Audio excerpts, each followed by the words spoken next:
오직 하나님의 말씀을 믿어서, 그 말씀은 바로 예수 그리스도께서 우리를 위하여 모든 것을 다 이루시고, 이제 누구든 그의 이름을 부르고 그를 믿기만 하면 구원에 이르는 그 복음, 이 복음의 말씀을 믿기만 하면 영원한 안식에 들어간다.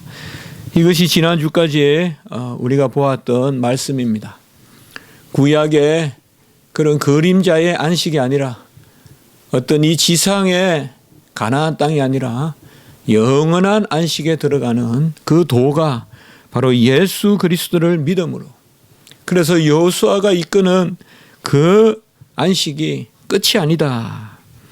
다른 날을 우리에게 주셨다라는 것을 우리가 보았습니다. 그러므로 오늘 14절에 항상 우리가 성경을 읽을 때 이 접속사를 잘 생각을 해야 되는데요. 그러므로 오직 구원은 하나님의 말씀을 믿어서, 복음을 믿어서, 예수를 믿어서 구원의 이름으로 라는 것입니다. 우리가 지난 주간에 요절이 되는 12절, 하나님의 말씀은 살아있고 활력이 있고 운동력이 있고 좌우의 낯선 어떤 검보다도 예리하다, 그 말씀을 우리가 보지 않았습니까? 이제 이 구원의 길을 우리가 알게 되었으므로 이제 우리는 무엇을 해야 되는가, 그것을 오늘 14절에서 16절까지 말씀하고 있습니다. 우리가 믿는 도리의 사도요, 우리가 3장에 보면 1절에 우리가 믿는 도리의 사도요.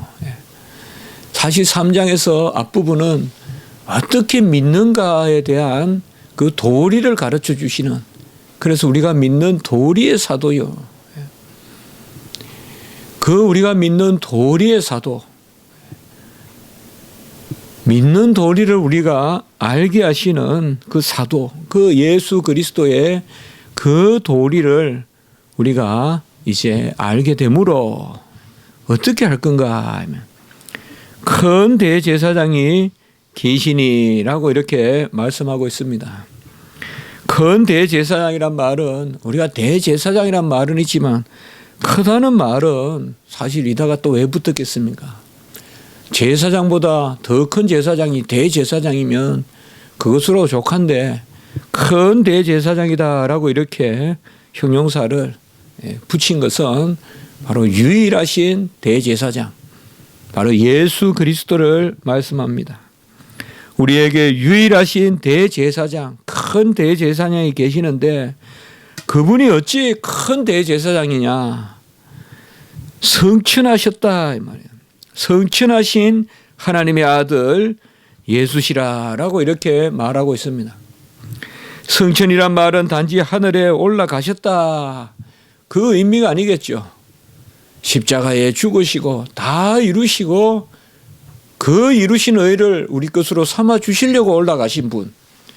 그래서 성천하셨다 이 말은 죽으시고 부활하시고 올라가셔서 이제 우리에게 보혜사 성령을 내려주시는 그 성천하신 분. 성천이다 하면 바로 다 이루시고 그의 영으로 그것을 우리에게 부어주심으로 다스리시는 우리 주 예수 그리스도의 어떠하심을 우리가 이 성천이란 말로 떠올려야 됩니다. 그래서 이제는 하늘 성소에 계시면서, 참 하늘에 계시면서 우리에게 있는 큰 대제사장은 하늘에 올라가신 예수 그리스도시다. 이 땅에서 모든 것을 다 이루시고 제사나 절기나 언약이나 이 모든 것을 다 이루시고, 또 육신에 속한 어떤 우리의 모양에 속한 물질로 만든 그런 성전을 다 회파하시고 다 이루시고 친히 성전이 되셔서 친히 자기 몸을 지성소로 삼으셔서 이제 하늘 우편에 참 성소에 계신다 이 말이에요. 그 큰 대사장, 그분이 하나님의 아들 예수다라고 이렇게 말하고 있습니다. 바로 하나님의 아들은 그분의 신성을 뜻하고 예수는 바로 그분의 인성. 그래서 그분이 참 하나님이시자 참 사람으로서 하늘 보좌에 계시다라고 이렇게 말하고 있습니다. 예표는 많습니다. 거의 280분이 되는 그런 언약도 예표고 절기도 많고 날도 많고 제물도 많습니다. 그러나 실체는 하나입니다. 예표는 많지만은 실체는 하나예요. 우리가 여러 가지로 묘사는 할 수 있지만 그 실체는 하나이듯이 말이에요. 실체는 바로 예수 그리스도. 모든 성경의 실체는 바로 예수 그리스도. 가장 미천한 곳에 은밀하게 오시는 바로 말구유로 오시는 그 자기를 낮추시는 그 예수 그리스도. 그분이 우리의 큰 대제사장이다 이 말이에요. 어떤 로마 캐톨릭이 말하듯이 사제가 중보자가 될 수 없고 어떤 이단들이 말하듯이 사람이 예수의 자리에 설 수 없다 이 말이에요. 그리고 우리의 큰 대제사장이 다 이루시고 그분만이 유일한 중보자시기 때문에 무슨 사제가 목회자가 높니 낮니 계급을 따질 수 없다 이 말이에요. 저 동방정교나 로마 캐톨릭이나 할 것 없이 다 주교니 총대주교니 뭐 대를 붙이고 교황이니 추기경이니 쭉 계급 그거 다 계급이거든요. 그거 있을 수 없다 이 말이에요. 계급이 있다는 것은 벌써 복수가 아니에요. 오직 큰 대제사장은 예수 그리스도. 그분은 하늘에 계시고 그리고 그분은 우리 안에 영으로 하늘에 올라가심으로 우리 안에 영으로 와 계시다 이 말이에요. 내가 올라가는 것이 유익인 것은 떠나는 것이 아니라 올라가심으로 우리 속으로 들어오신다 이 말이에요. 그 대제사장, 그 하나님의 아들, 그것을 우리가 믿는 도리를 굳게 잡을지어다. 또 우리가 믿는 도리란 말이 3장 1절에서부터 나왔던 말씀이 여기에 다시 나옵니다. 우리가 믿는 도리를 굳게 잡을지어다. 굳게 잡는다는 것은 그죠? 의지한다는 것 정도를 넘어서서 목숨이라도 우리가 바쳐야 되는 우리가 믿는 도리다 이 말이죠. 환난과 유혹과 핍박이 올 때 이것을 붙들어야 우리가 사는데 우리의 믿는 도리가 뭔가 이 말이에요. 그것은 다른 것이 아니다 이 말이에요. 우리가 믿는 도리의 사도이신 예수 그리스도를 붙드는 것입니다. 유일하신 큰 대제사장 예수님을 붙드는 거예요. 입으로만 머리로만 아니라 고백으로 삶으로 예수 그리스도를 붙드는 것입니다. 매사에 주님을 깊이 생각하고 매사에 주님을 의지하고 매사에 주님을 비추어 나의 삶의 잣대를 바로잡고 매사에 주님으로 기뻐하고 그것이 바로 우리가 믿는 도리입니다. 길은 거추장스럽지 않습니다. 길은 막 요란하게 요령을 흔들고 종을 치고 다닌다고 그 길이 고든 것이 아닙니다. 아주 자기를 정하여 몸을 정지하고 마음을 똑바로 차리고 푯대를 바로 바라보면서 한 걸음 한 걸음 걷는 그것이 길입니다. 도리입니다. 우리가 믿는 도리는 예수 그리스도께서 누구신가를 바로 믿는 것. 그가 무엇을 행했는가를 바로 믿는 것. 그가 무엇을 말씀했는가를 바로 믿는 것. 이게 우리가 믿는 도리예요. 예수를 믿고 그가 행하신 것을 믿고 그가 가르치신 것을 믿는 것. 이것이 바로 우리가 믿는 도리입니다. 기웃기웃거리다가 다 낭떠러지로 떨어지는 것이에요. 믿음이 뭡니까? 이 길을 가면 천성의 문이 열리고 이 길을 가면 영생의 복락이 있고 그것을 확신하면서 가는 것이 믿음이죠. 다 갖춰져 있는데 믿음이 없어요. 기웃기웃거려요. 그러다 실족한다 이 말이에요. 좀 모자라도 말이에요. 뚜벅뚜벅 걸어가다 보면 목적지까지 간단 말이에요. 막 지식이 많고 뭐 거추장스럽고 준비를 많이 한다고 목적지에 가는 게 아니다. 두리번 그게 아니라 믿는 도리를 굳게 잡을지어다라고 이렇게 말하고 있습니다. 그 길은 좁은 길이요. 그 문은 좁은 문이지만은 믿음으로 나아가면 그 믿는 도리를 굳게 잡으라라고 이렇게 말하고 있습니다. 오늘 4장 14절에서 16절은 이제 상당히 히브리서가 제가 보기에는 교리적으로 깊이 들어가는 이제 이 전환점이에요. 이 4장까지는 사실상 우리가 어떠하다.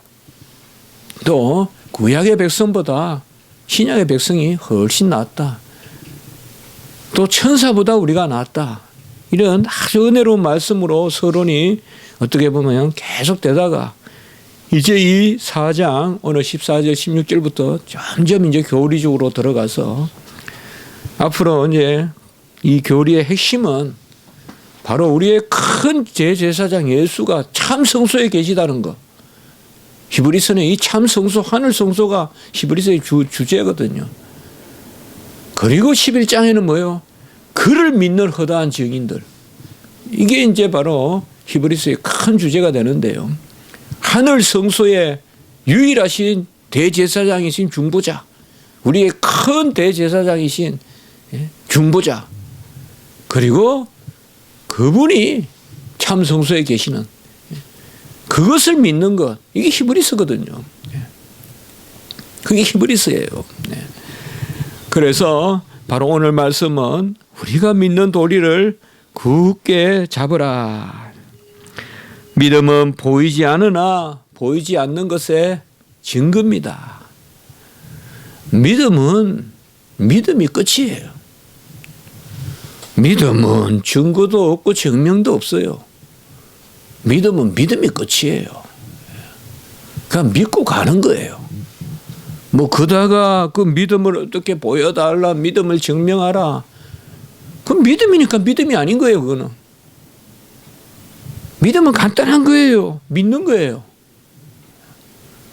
믿음은 논증되는 것도 아니고 믿음은 뭐 우리는 평생 버릇이 이성적으로 판단해서 옳으면 옳다고 생각하거든요. 그러나 성경은 그렇게 말하지 않아요.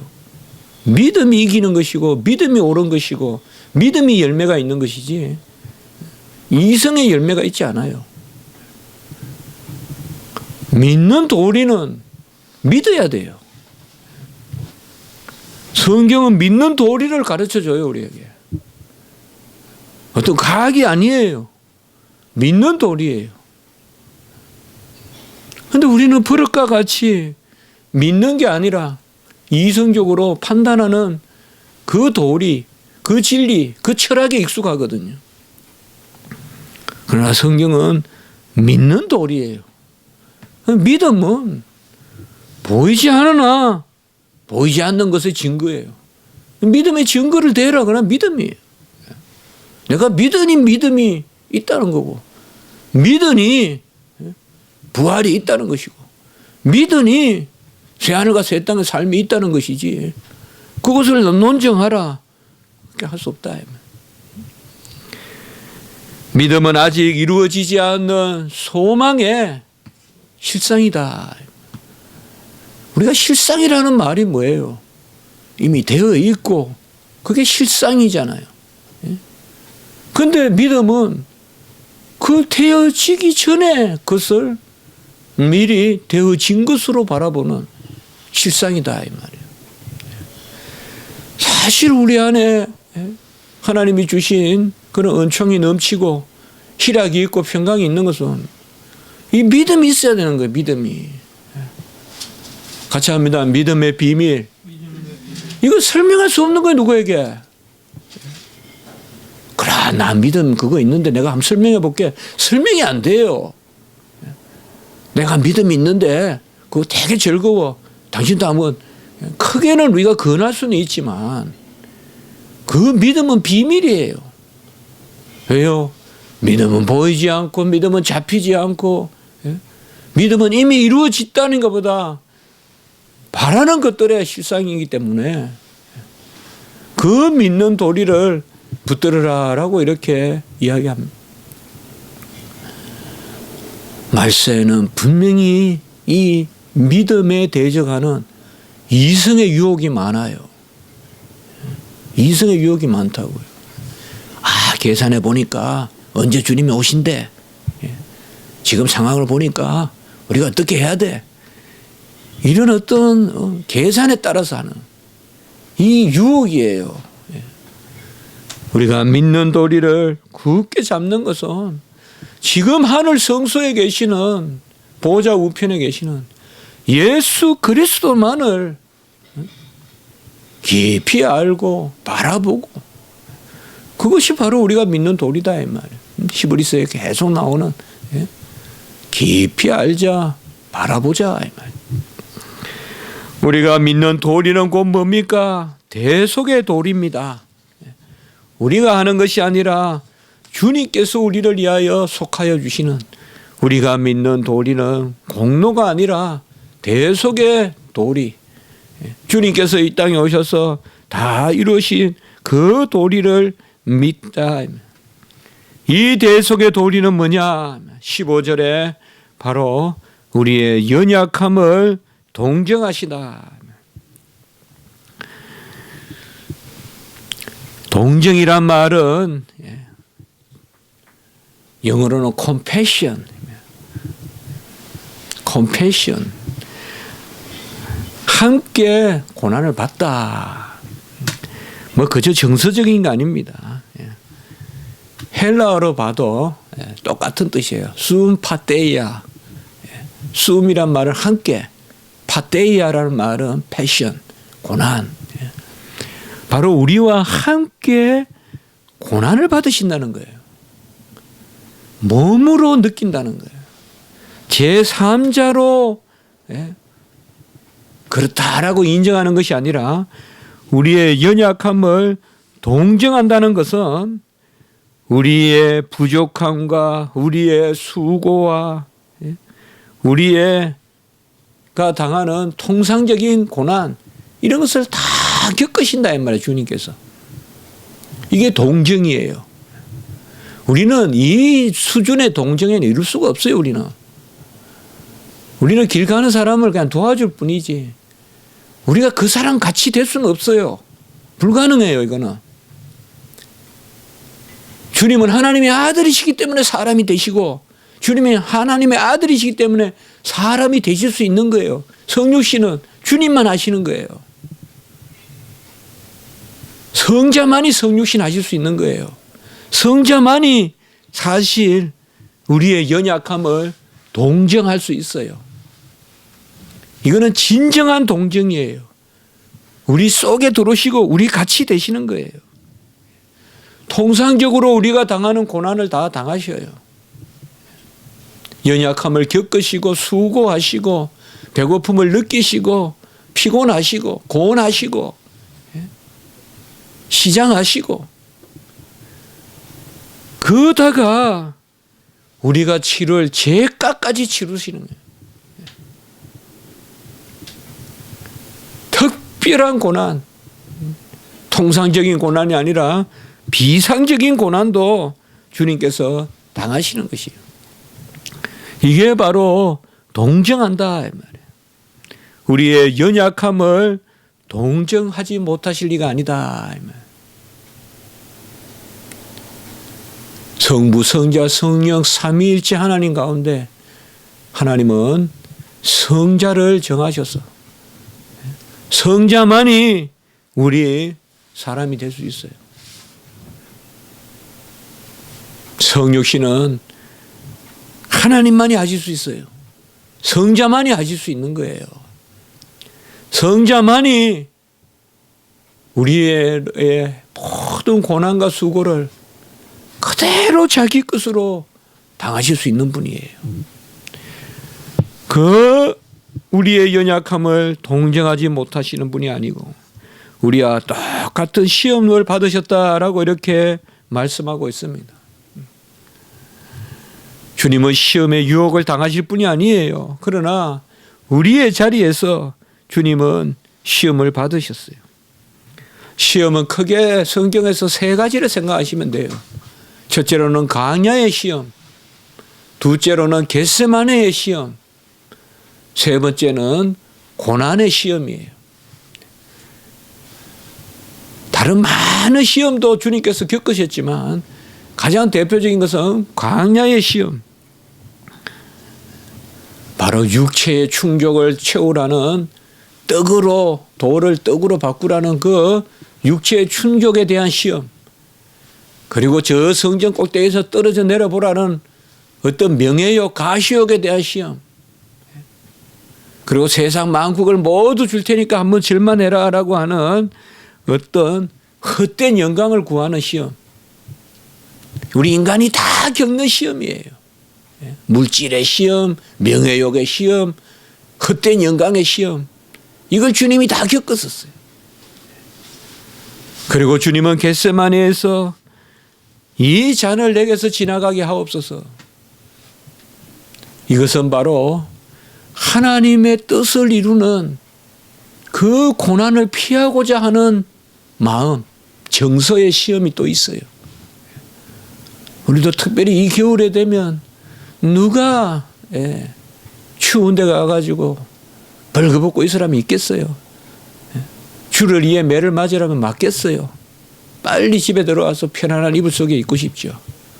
고난을 다 피하고 싶은 마음이 있어요. 편하고 싶은 거예요. 그러나 주님은 겟세마네에서 그걸 이기셨어요. 이 잔을 내게서 지나가게 하옵소서라는 우리 인간 본연의 정서가 있지만은 그는 인성을 가지셨기 때문에 내 원대로 마옵시고 아버지의 원대로 하옵소서라고 했습니다. 우리가 이 시험도 이겨야 되지 않겠습니까? 편한 게 진리인 거 이거 좀 이겨야 되거든요. 힘들고 고난당하고 불편하면 내가 잘못 살았거니 생각하고 그때 아무 일 없고 편안하면 내가 잘 살았거니 생각하고 이거 생각 바꿔야 안 되겠어요. 편안하고 별일 없으면 잘 살았다고 생각하면 무슨 진리의 일을 하겠어요. 항상 진리는 핍박이 따른단 말이에요. 이걸 길러야 되거든요. 우리 성도들이요. 이게 정말 길러야 돼요. 이 주님이 이기셨어요. 무엇보다 주님이 당하신 가장 큰 시험은 이 고난을 받는 시험이죠. 평안하라, 평안하라라는 그 고난을 피하라는 시험을 주님께서 받으셨죠. 히브리서 2장 18절 우리가 읽어볼까요? 요절인데요. 히브리서 2장 18절. 빨리 같이 한번 읽어보겠습니다. 시작. 그가 시험을 받아 고난을 당하셨은즉 시험 받는 자들을 능히 도우실 수 있느니라. 우리가 이제 주님의 시험 받으심 이렇게 하거든. 세 군데를 생각하세요. 성경 말씀은 이렇게 탁탁탁탁 자꾸 정리를 해야 자꾸 와닿거든요. 첫 번째는 무슨 시험? 광야의 시험. 두 번째는 무슨 시험? 겟세마네의 시험. 세 번째는 무슨 시험? 우리를 대신하여 고난을 당하시는 시험. 그가 시험을 받아 고난을 당하셨은즉 시험 받는 자들을 능히 도우실 수 있느니라 라고 이렇게 말했어요. 우리 이 고난의 시험 많잖아요. 젊은이들이 좀 배고프다고 할 일 안 하고 할 일 안 할 일 다 해서 되겠어요? 되도록이면 유흥주점 이런 데 가서, 되도록이면 아니죠. 아무리 배가 고파도 그런 데 가서 아르바이트 하지 마. 그런 데 가서 뭘 보겠어요? 이런 것도 다 고난의 시험이에요. 좀 배고프다고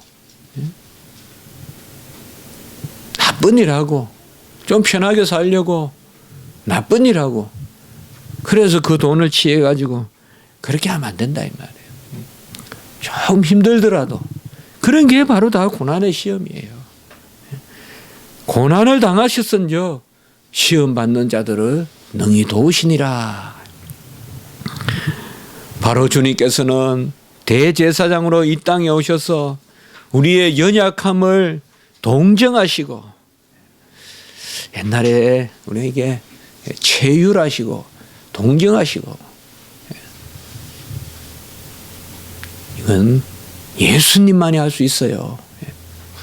본질적으로 우린 부모라도 자식들에게 이런 수준의 동정은 못해요. 주님은 우리 자신이 되셨어요. 우린 자식이 될 수 없어요. 부모도. 주님이 우리를 동정하시고 컴패션, 정말 우리와 함께 고난을 당하시는, 우리 같이 되셔서, 우리 같이 되셔서 모든 시험을 당하셨어요. 시험만 당하면 어떻게 해요? 이기셔야 되잖아요. 이기시려면 그분은 뭐가 없으셔야 돼요. 오늘 15절 후반에 같이 합니다. 죄는 없으시니라. 자, 우리가 새벽에 이렇게 보지만 이런 구절이 참 요절이에요. 4장 15절 이런 거 외워야 돼요. 외우려고 하세요. 꼭 외운다기보다 깊이 기억하세요. 바로 모든 일에 우리와 같이 똑같이 시험을 받은 자는 초대교회 신경에 맨날 나와요. 이 말씀은. 바로 죄는 없으시니라. 그는 죄가 없어서 우리를 도우십니다. 그래야 16절에 보면 이제 그의 긍휼하심을 잊고, 긍휼하심은 뭐예요? 무조건 자비를 베푸시는 거예요. 그냥 사랑하시는 거예요. 비주로 생각하지 않는 거예요. 너 해줬으니까 갚아 안 하세요. 그냥 끝이에요. 해주신 것으로. 갚는 것이 없어요. 우리는 빚이 없어요. 감사가 있을 뿐이지. 감사가 있을 뿐이고 아멘이 있을 뿐이지 빚이 있는 게 아니에요. 그게 바로 긍휼을 베푸시는 거예요. 이 헬라어로 참 중요한 단어예요. 같이 한번 해봅시다. 엘레오스. 엘레오스란 말을 써요. 이건 나중에 영어로도 남아 있어요. 엘레오스. 구제 이런 뜻도 있어요. 나중에 보면. 긍휼을 베푸는 거예요. 긍휼. 엘레오스. 주님께서 우리에게 그저 긍휼을 베푸시고, 때를 따라 돕는 은혜를 얻기 위하여 은혜의 보좌 앞에 담대히 나아갈 것이니라. 이제 이 말씀이 앞으로 이제 계속 나와요. 히브리서에. 담대히 은혜의 보좌 앞으로 우리가 나갈 것이다 라고 이렇게 말씀하고 있습니다.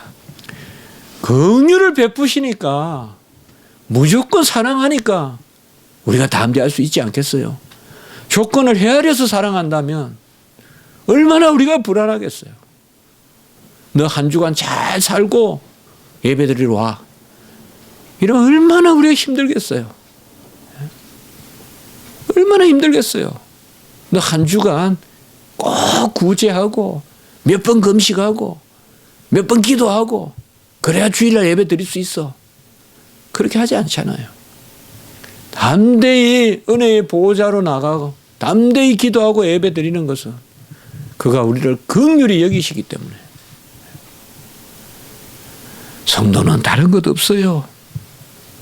내게 주신 믿음을 가지고 담대히 묵묵히 나가는 겁니다. 이걸 우리가 자꾸 갈고 갈아야 돼요.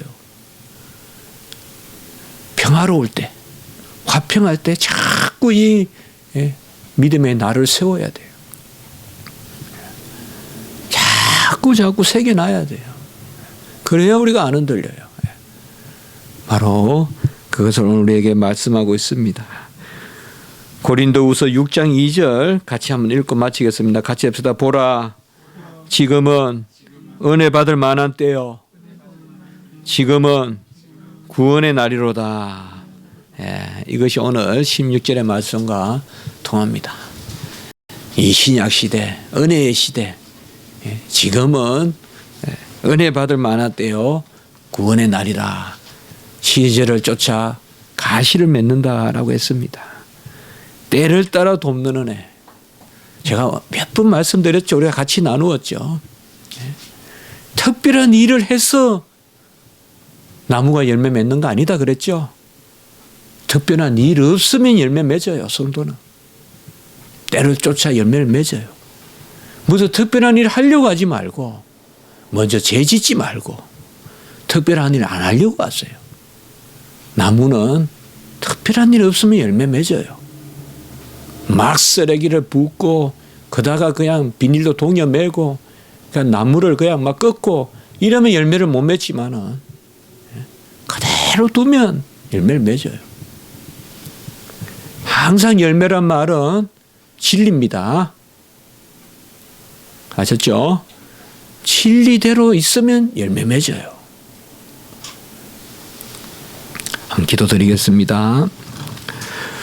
거룩하고 자비로우신 하나님 아버지, 큰 대제사장 다 이루시고 하늘 보좌 우편에서 그는 시험을 받으시고 우리 연약함을 동정하시며 그 긍휼을 베풀어 주시니 우리가 때를 따라 주시는 그 은혜의 보좌로 담대히 나아가자라고 말씀했습니다. 하나님 아버지, 우리에게 조건이 있다면, 헤아림이 있다면 어찌 주님께 나아가오리까? 오직 무조건 베푸시는 그 은혜 가운데 우리를 이때도 부르시고 또 시절을 쫓아 주님께서 인도하시니 감사합니다. 이 성탄의 계절에 특별히 주님 오신 것을 깊이 묵상하고 우리가 믿는 도리를 굳게 붙들어서 주님의 어떠하신가, 주님의 행하심과 주님의 가르치심을 굳게 붙드는 저희들 되게 해 주시옵소서. 오늘 한날 예배 가운데 역사하시고 예배 가운데 은혜를 베푸시고 말씀 전하시는 우리 주의 사자들 지키시옵고 모든 부서 이에도 주님의 은총을 더하여 주시옵소서. 거룩하고 자비로우신 우리 구주 예수 그리스도 이름으로 기도드리옵나이다. 아멘.